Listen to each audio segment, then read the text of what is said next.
नमस्कार। कथा कहानी भाई वंदना में आप सबका स्वागत है। आज प्रस्तुत है मुंशी प्रेमचंद जी की लिखी हुई एक बहुत ही लोकप्रिय कहानी सौभाग्य के कोड़े। चलिए शुरू करते हैं।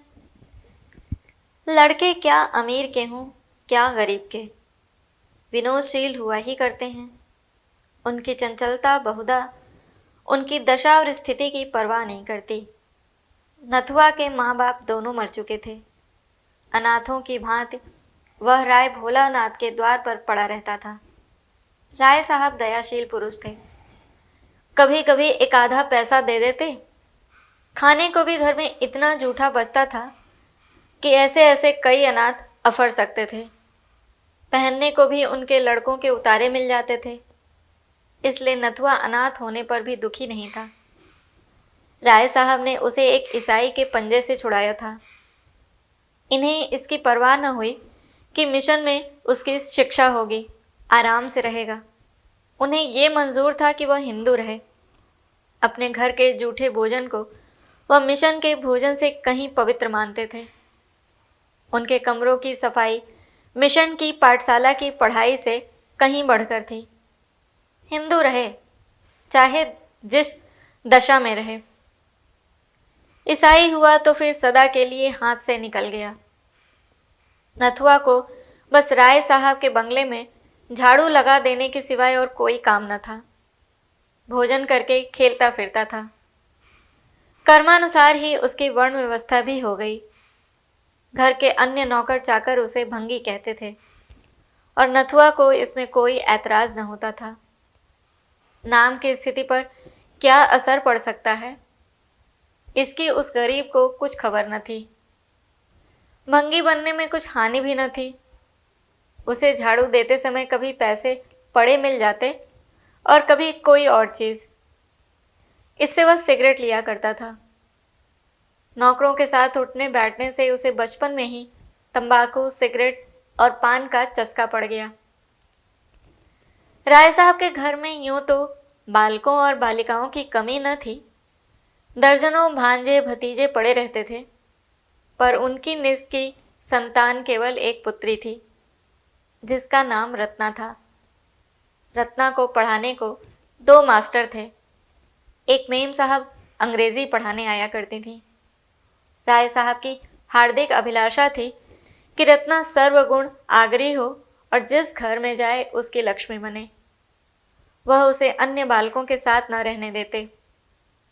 उसके लिए अपने बंगले में दो कमरे अलग कर दिए थे, एक पढ़ने के लिए, दूसरा सोने के लिए। लोग कहते हैं लाड़ प्यार से बच्चे जिद्दी और शरीर हो जाते हैं। रत्ना इतने लाड़ प्यार पर भी बड़ी सुशील बालिका थी। किसी नौकर को रे न पुकारती, किसी भिखारी तक को न दुत्कारती। नथुआ को पैसे मिठाइयाँ दे दिया करती थी। कभी कभी उससे बातें भी किया करती थी। इससे वह लौंडा उसके मुंह लग गया था। एक दिन नथुआ रत्ना के सोने के कमरे में झाड़ू लगा रहा था। रत्ना दूसरे कमरे में मेम साहब से अंग्रेजी पढ़ रही थी। नथुआ की शामत जो आई तो झाड़ू लगाते लगाते उसके मन में यह इच्छा हुई कि रत्ना के पलंग पर सोऊं। कैसी उजली चादर बिछी हुई है, गद्दा कितना नरम और मोटा है, कैसा सुंदर दुशाला है। रत्ना इस गद्दे पर कितने आराम से सोती है, जैसे चिड़िया के बच्चे घोंसले में। तभी तो रत्ना के हाथ इतने गोरे और कोमल हैं, मालूम होता है देह में रुई भरी हुई है।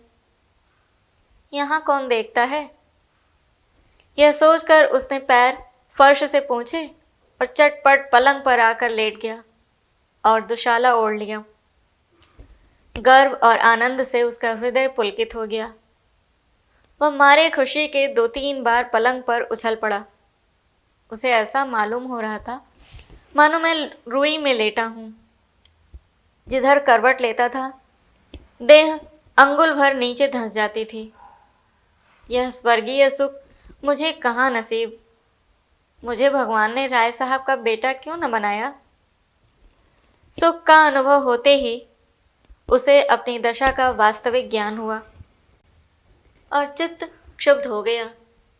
एकाएक राय साहब किसी जरूरत से कमरे में आए तो नथुआ को रत्ना के पलंग पर लेटे देखा। मारे क्रोध के जल उठे। बोले, क्यों बे सुअर, तू ये क्या कर रहा है? नथुआ ऐसा घबराया मानो नदी में पैर फिसल पड़े हों। चारपाई से कूदकर अलग खड़ा हो गया और फिर झाड़ू हाथ में ले ली। राय साहब ने फिर पूछा, ये क्या कर रहा था बे? नथुआ, कुछ तो नहीं सरकार। राय साहब, अब तेरी इतनी हिम्मत हो गई है कि रत्ना की चारपाई पर सोए? नमक हराम कहीं का। लाना मेरा हंटर। हंटर मंगवाकर राय साहब ने नथुआ को खूब पीटा। बेचारा हाथ जोड़ता था, पैरों पड़ता था, मगर राय साहब का क्रोध शांत होने का नाम न लेता था। सब नौकर जमा हो गए और नथुआ के जले पर नमक छिड़कने लगे। राय साहब का क्रोध और बढ़ा। हंटर हाथ से फेंक कर ठोकरों से मारने लगे। रत्ना ने ये रोना सुना तो दौड़ी हुई आई और समाचार सुनकर बोली, दादाजी बेचारा मर जाएगा, अब इस पर दया कीजिए। राय साहब, मर जाएगा तो उठाकर फिकवा दूंगा, इस बदमाशी का मज़ा तो मिल जाएगा। रत्ना, मेरी ही चारपाई थी ना, मैं उसे क्षमा करती हूँ। राय साहब, ज़रा देखो तो अपनी चारपाई की गत, पाजी के बदन की मैल भर गई होगी। भला इसे सूझी क्या? क्यों बे, तुझे सूझी क्या? यह कहकर राय साहब फिर लपके, मगर नथुआ आकर रत्ना के पीछे दुबक गया। इसके सिवा और कहीं शरण न थी। रत्ना ने रोक कर कहा, दादाजी मेरे कहने से अब इसका अपराध क्षमा कीजिए। राय साहब, क्या कहती हो रत्ना? ऐसे अपराधी कहीं क्षमा किए जाते हैं? खैर, तुम्हारे कहने पर छोड़ देता हूँ, नहीं तो आज जान लेकर छोड़ता। सुन बे नथुआ, अपना भला चाहता है तो फिर यहाँ ना आना, इसी दम निकल जा सुअर, नालायक। नथुआ प्राण छोड़कर भागा। पीछे फिर कर न देखा। सड़क पर पहुंचकर वह खड़ा हो गया। यहाँ राय साहब उसका कुछ नहीं कर सकते थे। यहाँ सब लोग उसकी मुंह देखी तो न कहेंगे। कोई तो कहेगा कि लड़का था, भूल ही हो गई तो क्या प्राण ले लीजिएगा? यहाँ मारे तो देखूं, गाली देकर भागूंगा, फिर कौन मुझे पा सकता है? इस विचार से उसकी हिम्मत बंधी। बंगले की तरफ मुंह करके जोर से बोला, यहाँ आओ तो देखें, और फिर भागा कि कहीं राय साहब ने सुन न लिया हो। नथुआ थोड़ी ही दूर गया था कि रत्ना की मेम साहिबा अपने टमटम पर सवार आती हुई दिखाई दी। उसने समझा शायद मुझे पकड़ने आ रही हैं, फिर भागा, किंतु जब पैरों में दौड़ने की शक्ति न रही तो खड़ा हो गया। उसके मन ने कहा, ये मेरा क्या कर लेंगी? मैंने इनका कुछ बिगाड़ा है? एक क्षण में मेम साहिबा आ पहुंची और टमटम रोक कर बोली, नाथू कहाँ जा रहे हो? नथुआ, कहीं नहीं। मेम, राय साहब के यहाँ फिर जाएगा तो वो मारेंगे, क्यों नहीं मेरे साथ चलता? मिशन में आराम से रह, आदमी हो जाएगा। नथुआ, किरिस्तान तो न बनाओगी? मेम, किरिस्तान क्या भंगी से भी बुरा है, पागल। नथुआ, ना भैया, किरिस्तान न बनूंगा। मेम, तेरा जी चाहे न बनना, कोई ज़बरदस्ती थोड़े ही बना देगा। नथुआ थोड़ी देर तक टमटम के साथ चला, पर उसके मन में संशय बना हुआ था। सहसा वह रुक गया। मेम साहिबा ने पूछा, क्यों चलता क्यों नहीं? नथुआ, मैंने सुना है मिशन में जो कोई जाता है किरिस्तान हो जाता है। मैं न जाऊंगा, आप झांसा देती हैं। मेम, अरे पागल, वहाँ तुझे पढ़ाया जाएगा, किसी की चाकरी न करनी पड़ेगी। शाम को खेलने को छुट्टी मिलेगी, कोट पतलून पहनने को मिलेगी। चल के 2-4 दिन देख तो ले। नथुआ ने इस प्रलोभन का उत्तर न दिया, एक गली से होकर भागा। जब टमटम दूर निकल गया तो वह निश्चिंत होकर सोचने लगा, जाऊं, कहीं कोई सिपाही पकड़कर थाने न ले जाए। मेरी बिरादरी के लोग तो वहां रहते हैं, क्या मुझे अपने घर रखेंगे? कौन बैठकर खाऊंगा, काम तो करूंगा। बस किसी को पीठ पर रहना चाहिए। आज कोई मेरी पीठ पर होता तो मजाल थी कि राय साहब मुझे यूं मारते। सारी बिरादरी जमा हो जाती, घेर लेती, घर की सफाई बंद हो जाती, कोई द्वार पर झाड़ू तक न लगाता, सारी राय साहबी निकल जाती। यह निश्चय करके वह घूमता फिरता भंगियों के मोहल्ले में पहुंचा। शाम हो गई थी। कई भंगी एक पेड़ के नीचे चटाइयों पर बैठे शहनाई और तबला बजा रहे थे। वह नित्य इसका अभ्यास करते थे, यह उनकी जीविका थी। गान विद्या की यहाँ जितनी छीछालेदर हुई है उतनी और कहीं न हुई होगी। नथुआ जाकर वहाँ खड़ा हो गया। उसे बहुत ध्यान से सुनते देखकर एक भंगी ने पूछा, कुछ गाता है? नथुआ, अभी तो नहीं गाता, पर सिखा दोगे तो गाने लगूंगा। भंगी, बहाना मत कर, बैठ, कुछ गा कर सुना। मालूम तो हो कि तेरे गला है भी या नहीं। गला ही न होगा तो कोई क्या सिखाएगा। नथुआ मामूली बाजार के लड़कों की तरह कुछ न कुछ गाना जानता ही था। रास्ता चलता तो कुछ न कुछ गाने लगता था। तुरंत गाने लगा। उस्ताद ने सुना, जौहरी था, समझ गया यह कांच का टुकड़ा नहीं। बोला, कहाँ रहता है? नथुआ ने अपनी राम कहानी सुनाई। परिचय हो गया, उसे आश्रय मिल गया और विकास का वह अवसर मिल गया जिसने उसे भूमि से आकाश पर पहुंचा दिया। 3 साल उड़ गए। नथुआ के गाने की सारे शहर में धूम मच गई और वह केवल एक गुणी नहीं, सर्वगुणी था। गाना, शहनाई बजाना, पखावज, सारंगी, तंबूरा, सितार, सभी कलाओं में दक्ष हो गया। उस्तादों को भी उसकी चमत्कारिक बुद्धि पर आश्चर्य होता था। ऐसा मालूम होता था कि उसने पहले ही पढ़ी हुई विद्या दोहरा ली है।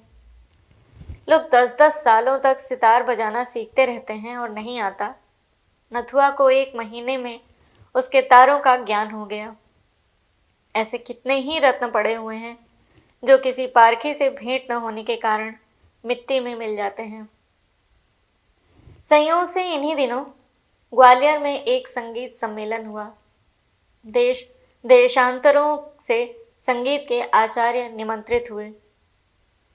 उस्ताद घूरे को भी न्योता मिला। नथुआ इन्हीं का शिष्य था। उस्ताद ग्वालियर चले तो नाथू को भी साथ लेते गए। 1 सप्ताह तक ग्वालियर में बड़ी धूमधाम रही। नाथूराम ने वहाँ खूब नाम कमाया। उसे सोने का तमगा इनाम मिला। ग्वालियर के संगीत विद्यालय के अध्यक्ष ने उस्ताद घूरे से आग्रह किया कि नाथूराम को संगीत विद्यालय में दाखिल करा दो। यहाँ संगीत के साथ उसकी शिक्षा भी हो जाएगी। घूरे को मानना पड़ा।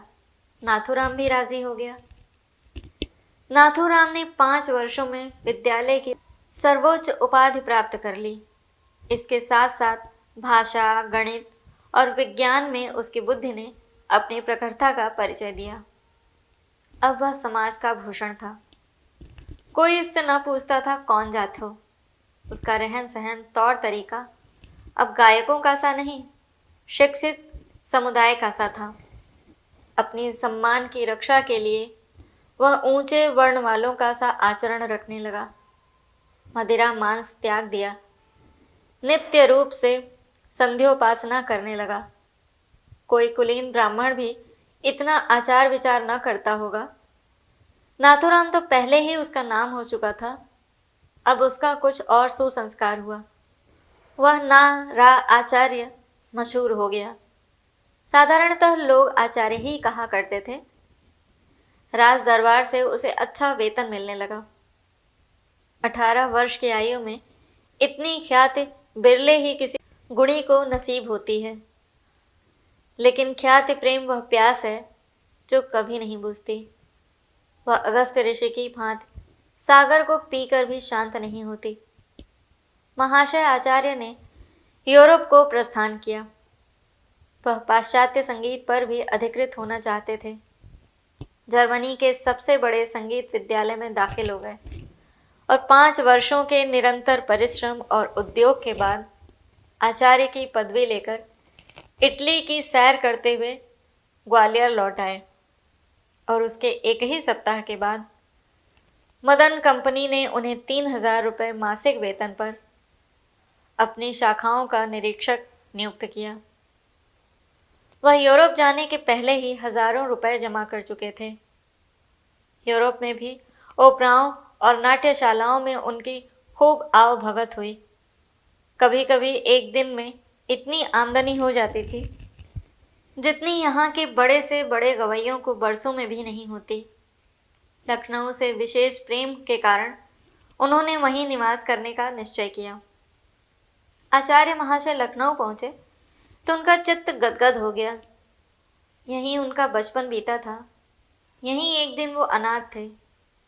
यहीं गलियों में कनकौए लूटते फिरते थे। यहीं बाजारों में पैसे मांगते फिरते थे। यहीं उन पर हंटरों की मार पड़ी थी जिसके निशान अब तक बने थे। अब वह दाग उन्हें सौभाग्य की रेखाओं से भी प्रिय लगते। यथार्थ में यह कोड़े की मार उनके लिए शिव का वरदान थी। राय साहब के प्रति अब उनके दिल में क्रोध या प्रतिकार का लेश मात्र भी न था।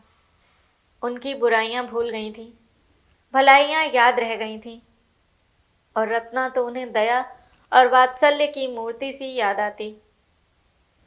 विपत्ति पुराने घावों को बढ़ाती है, संपत्ति उन्हें भर देती है। गाड़ी से उतरे तो छाती धड़क रही थी। 10 वर्ष का बालक 23 वर्ष का जवान शिक्षित भद्र युवक हो गया था। उसकी माँ भी उसे देख कर न कह सकती थी कि यही मेरा नथुआ है। लेकिन उनकी काया पलट की अपेक्षा नगर की काया पलट और भी विस्मयकारी थी। ये लखनऊ नहीं, कोई दूसरा ही नगर था। स्टेशन से बाहर निकलते ही देखा कि शहर के कितने ही छोटे बड़े आदमी उनका स्वागत करने को खड़े हैं। उनमें एक युवती रमणी थी जो रत्ना से बहुत मिलती थी। लोगों ने उससे हाथ मिलाया और रत्ना ने उनके गले में फूलों का हार डाल दिया। यह विदेश में भारत का नाम रोशन करने का पुरस्कार था। आचार्य के पैर डगमगाने लगे। ऐसा जान पड़ता था अब खड़े नहीं हो सकते। ये वही रत्ना है। भोली भाली बालिका ने सौंदर्य, लज्जा, गर्व और विनय की देवी का रूप धारण कर लिया है। उनकी हिम्मत न पड़ी कि रत्ना की तरफ सीधी आंखों देख सकें। लोगों से हाथ मिलाने के बाद वह उस बंगले में आए जो उनके लिए पहले से ही सजाया गया था। उसको देखकर वे चौंक पड़े। ये वही बंगला था जहाँ रत्ना के साथ वह खेलते थे। सामान भी वही था, तस्वीरें वहीं, कुर्सियाँ और मेज़ें वहीं, शीशे के आलात वही, यहाँ तक कि फर्श भी वही था। उसके अंदर कदम रखते हुए आचार्य महाशय के हृदय में कुछ वही भाव जागृत हो रहे थे जो किसी देवता के मंदिर में जाकर धर्मपरायण हिंदू के हृदय में होते हैं। वह रत्ना के शयनागार में पहुँचे तो उनके हृदय में ऐसी ऐंठन हुई कि आंसू बहने लगे। ये वही पलंग है, वही बिस्तर और वही फर्श। उन्होंने अधीर होकर पूछा, यह किसका बंगला है? कंपनी का मैनेजर साथ था। बोला, एक राय भोलानाथ हैं, उन्हीं का है। आचार्य, राय साहब कहाँ गए? मैनेजर, खुदा जाने कहाँ चले गए। ये बंगला कर्ज की इल्लत में नीलाम हो रहा था। मैंने देखा हमारे थिएटर से करीब है। अधिकारियों से खतो किताबत की और इसे कंपनी के नाम खरीद लिया। 40,000 में ये बंगला सामान समेत लिया गया। आचार्य, मुफ्त मिल गया? तुम्हें राय साहब की कुछ खबर नहीं? मैनेजर, सुना था कि कहीं तीर्थ करने गए थे, खुदा जाने लौटे या नहीं। आचार्य महाशय जब शाम को सावधान होकर बैठे तो एक आदमी से पूछा, क्यों जी, उस्ताद घोरेलाल का भी हाल जानते हो? उनका नाम बहुत सुना है। आदमी ने सकरुण भाव से कहा, खुदाबंद, उनका हाल कुछ न पूछिए। शराब पीकर घर आ रहे थे, रास्ते में बेहोश होकर सड़क पर गिर पड़े। उधर से एक मोटर लारी आ रही थी, ड्राइवर ने देखा नहीं, लारी उनके ऊपर से निकल गई। सुबह को लाश मिली। खुदाबंद अपने फन में एक था। अब उसकी मौत से लखनऊ वीरान हो गया। अब ऐसा कोई नहीं रहा जिस पर लखनऊ को घमंड हो। नथुआ नाम के एक लड़के को उन्होंने बहुत कुछ सिखाया था और उससे हम लोगों को उम्मीद थी कि उस्ताद का नाम जिंदा रखेगा, पर वो यहाँ से ग्वालियर चला गया, फिर पता नहीं कि कहाँ गया। आचार्य महाशय के प्राण सूखे जाते थे कि अब बात खुली तब बात खुली। दम रुका हुआ था, जैसे कोई तलवार लिए सिर पर खड़ा हो। बारे कुशल हुई, घड़ा चोट खाकर भी बच गया। आचार्य महाशय उस घर में रहते थे, किंतु उसी तरह जैसे कोई नई बहू अपने ससुराल में रहे। उनके हृदय से पुराने संस्कार न मिटते थे। उनकी आत्मा यह यथार्थ स्वीकार न करती कि अब यह मेरा घर है। वह जोर से हंसते तो सहसा चौंक पड़ते। मित्रगण आकर शोर मचाते तो उन्हें एक अज्ञात शंका होती थी। लिखने पढ़ने के कमरे में शायद वह सोते तो उन्हें रात भर नींद न आती।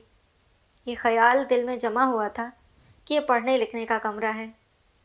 बहुत अच्छा होने पर भी वह पुराने सामान को बदल न सकते थे और रत्ना के शयनागार को तो उन्होंने फिर कभी नहीं खोला। वह ज्यों का त्यों बंद पड़ा रहता था। उसके अंदर जाते हुए उनके पैर थरथराने लगते थे।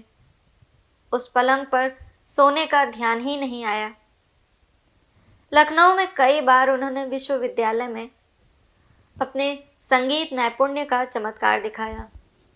किसी राजा रईस के घर अब वह गाने न जाते थे, चाहे कोई उन्हें लाखों रुपए ही क्यों न दे। ये उनका प्रण था। लोग उनका अलौकिक गान सुनकर अलौकिक आनंद उठाते थे। एक दिन प्रातःकाल आचार्य महाशय संध्या से उठे थे कि राय भोलानाथ उनसे मिलने आए। रत्ना भी उनके साथ थी। आचार्य महाशय पर रोब छा गया। बड़े बड़े यूरोपीय थिएटरों में भी उनका हृदय इतना भयभीत न हुआ था। उन्होंने जमीन पर झुक कर राय साहब को सलाम किया। भोलानाथ उनकी नम्रता से कुछ विस्मित से हो गए। कुछ दिन हुए जब लोग उन्हें सलाम किया करते थे। अब तो जहाँ जाते थे हंसी उड़ाई जाती थी। रत्ना भी लज्जित हो गई। राय साहब ने कातर नेत्रों से इधर उधर देख कर कहा, आपको ये जगह तो पसंद आई होगी? आचार्य, जी हाँ, इससे उत्तम स्थान की तो मैं कल्पना ही नहीं कर सकता।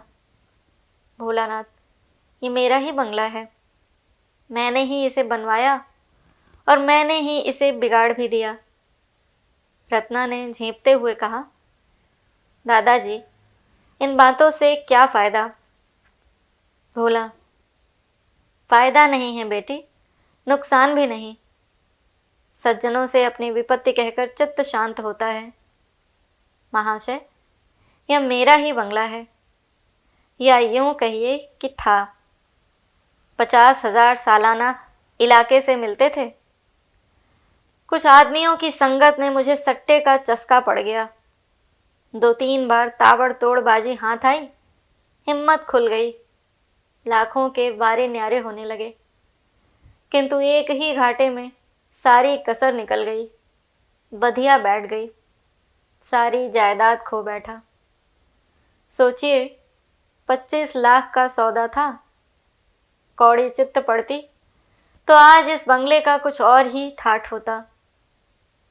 नहीं तो अब पिछले दिनों की याद कर कर के हाथ मलता हूँ। मेरी रत्ना को आपके गाने से बड़ा प्रेम है, जब देखो आप ही की चर्चा किया करती है। इसे मैंने बीए तक पढ़ाया। रत्ना का चेहरा शर्म से लाल हो गया। बोली, दादाजी, आचार्य महाशय मेरा हाल जानते हैं, उनको मेरे परिचय की ज़रूरत नहीं। महाशय क्षमा कीजिएगा, पिताजी उस घाटे के कारण कुछ अव्यवस्थित चित्त से हो गए हैं। वह आपसे यह प्रार्थना करने आए हैं कि यदि आपको कोई आपत्ति न हो तो वह कभी कभी इस बंगले को देखने आया करें। इससे उनके आंसू पुछ जाएंगे। उन्हें इस विचार से संतोष होगा कि मेरा कोई मित्र इसका स्वामी है। बस यही कहने के लिए ये आपकी सेवा में आए हैं।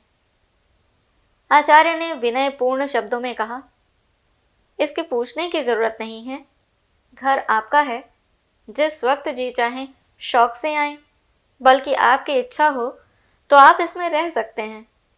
मैं अपने लिए कोई दूसरा स्थान ठीक कर लूँगा। राय साहब ने धन्यवाद दिया और चले गए। वह दूसरे तीसरे दिन यहाँ ज़रूर आते और घंटों बैठा करते। रत्ना भी उनके साथ अवश्य आती। फिर कुछ दिन बाद वह प्रतिदिन आने लगे। एक दिन उन्होंने आचार्य महाशय को एकांत में ले जाकर पूछा, क्षमा कीजिएगा, आप अपने बाल बच्चों को क्यों नहीं बुला लेते? अकेले तो आपको बहुत कष्ट होता होगा। आचार्य, मेरा तो अभी विवाह नहीं हुआ और न ही करना चाहता हूँ। यह कहते ही आचार्य महाशय ने आंखें नीची कर लीं। भोलानाथ, ये क्यों? विवाह से आपको क्यों दोष है? आचार्य, कोई विशेष कारण तो नहीं बता सकता, इच्छा ही तो है। भोला, आप ब्राह्मण हैं? आचार्य जी का रंग उड़ गया। सशंक होकर बोले, यूरोप की यात्रा के बाद वर्ण भेद नहीं रहता। जन्म से चाहे जो कुछ हूँ, कर्म से तो शूद्र ही हूँ। भोलानाथ, आपकी नम्रता को धन्य है। संसार में ऐसे सज्जन लोग भी पड़े हुए हैं। मैं भी कर्मों ही से वर्ण मानता हूँ। नम्रता, शील, विनय, आचार, धर्मनिष्ठा, विद्या, प्रेम, ये सब ब्राह्मणों के गुण हैं और मैं आपको ब्राह्मण ही समझता हूँ। जिसमें ये गुण नहीं वह ब्राह्मण नहीं, कदापि नहीं। रत्ना को आपसे बड़ा प्रेम है। आज तक कोई पुरुष उसकी आंखों में नहीं जचा, किंतु आपने उसे वशीभूत कर लिया। इस धृष्टता को क्षमा कीजिएगा। आपके माता पिता? आचार्य, मेरे माता पिता तो आप ही हैं। जन्म किसने दिया यह मैं स्वयं नहीं जानता।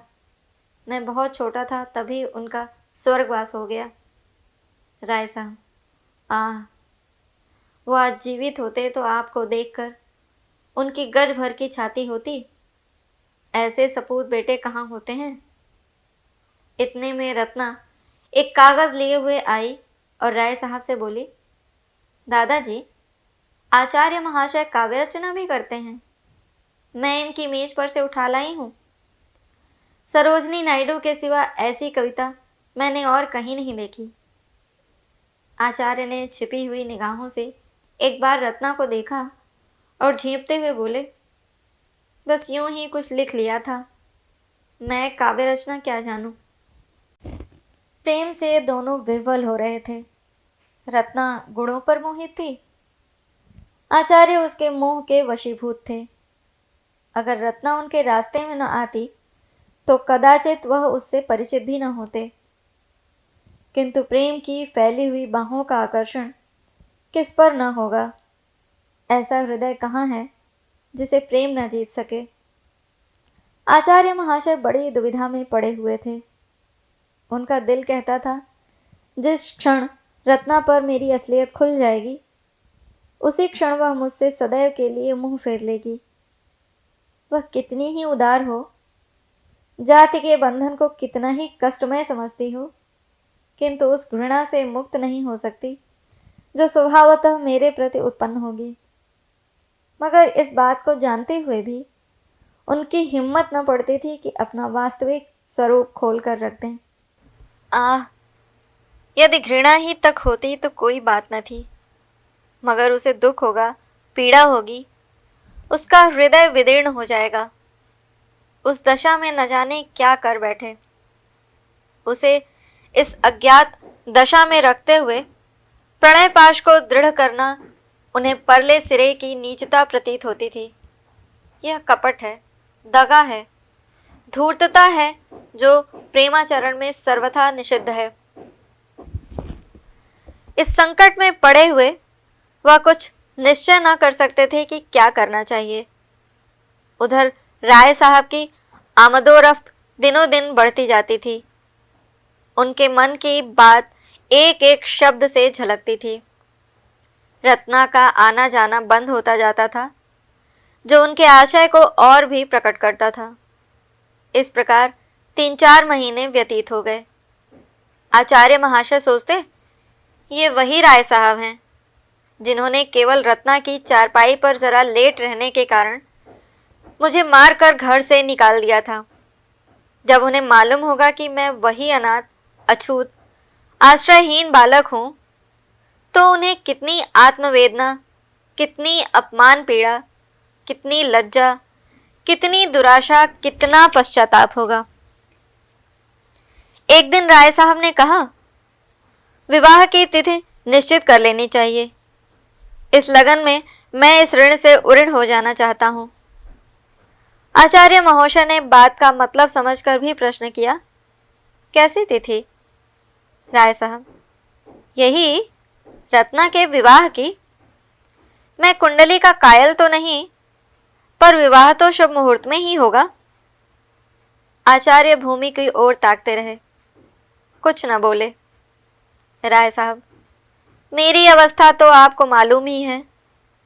कुश कन्या के सिवा और किसी योग्य नहीं हूं।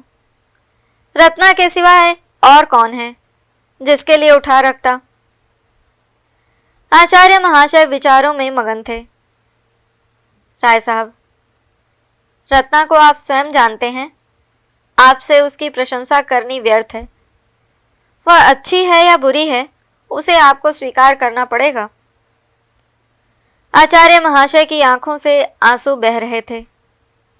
राय साहब, मुझे पूरा विश्वास है कि आपको ईश्वर ने उसी के लिए यहाँ भेजा है।